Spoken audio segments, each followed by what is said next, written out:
Greetings and welcome, my friend, to the Red Delta Project YouTube channel. I'm Matt Schifferly with another video to help the whole world get stronger with the power of calisthenics training.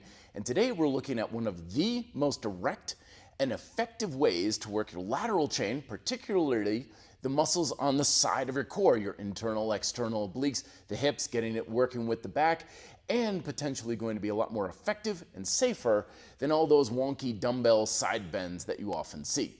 The side plank exercise variations offer many big advantages. Namely, one is I'm working directly up against the pull of Earth's gravity.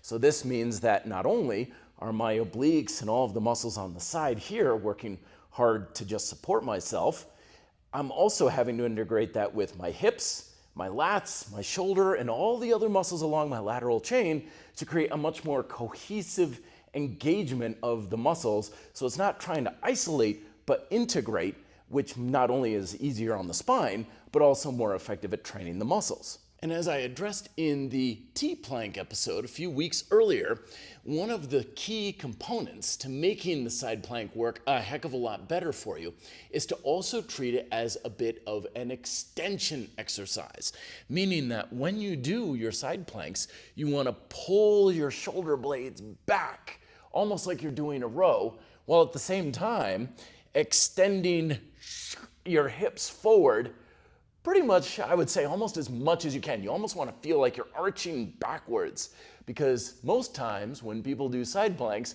they have their hips backwards and their shoulders are forward, which not only is more uncomfortable in the shoulder, but it makes the exercise woefully less effective. So think of pulling your chest forward. It also brings your weight more onto your forearm, so it's not on the point of your elbow. Very comfortable, not needing a mat for this, and engaging your glutes hard. If you need more stability, feet are wider apart, and you can play around with which one is in for, depending on your preference. And then stacked up and holding for time is usually the first place to start looking. But the exercise for this week is to make your side planks much more effective, particularly for building up the muscles in your core. And for that, we're going to be using, sometimes I call these like a hip dip, because that's basically what you're doing, is you are taking your hips and dipping them down towards the floor and then back up, almost like you're trying to lift as high as you can, which is gonna work your hips a fair degree as well. And you want to move in a smooth motion. It's not like doing 100 million short, choppy little reps. You want to have big, smooth motions, trying not to strain anything. This is also working your quadratus lumborum in your lower back. And if you're not used to it, it can be easy to strain some of these more delicate side muscles with really aggressive motions. So you want to be very smooth, methodical about it. Make sure you're also dorsiflexing your ankles, so you're not just kind of lackadaisical about your foot placement. Keep them stacked, pull, or in other words, push through your heels, and really move in a concentrated way.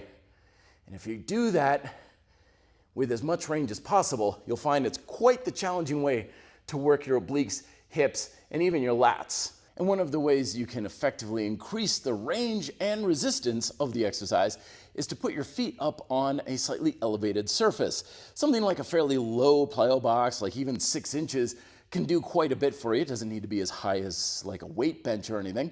But I like to turn to my old friend of suspension straps, because not only does that allow me to elevate my feet, but it also removes some of that stability, so I have to contract the muscles even harder, and it gives me the ability to adjust the resistance on the fly, so that way I can really make it a lot harder, which this is why it's level 6 for the lateral chain in grind style calisthenics.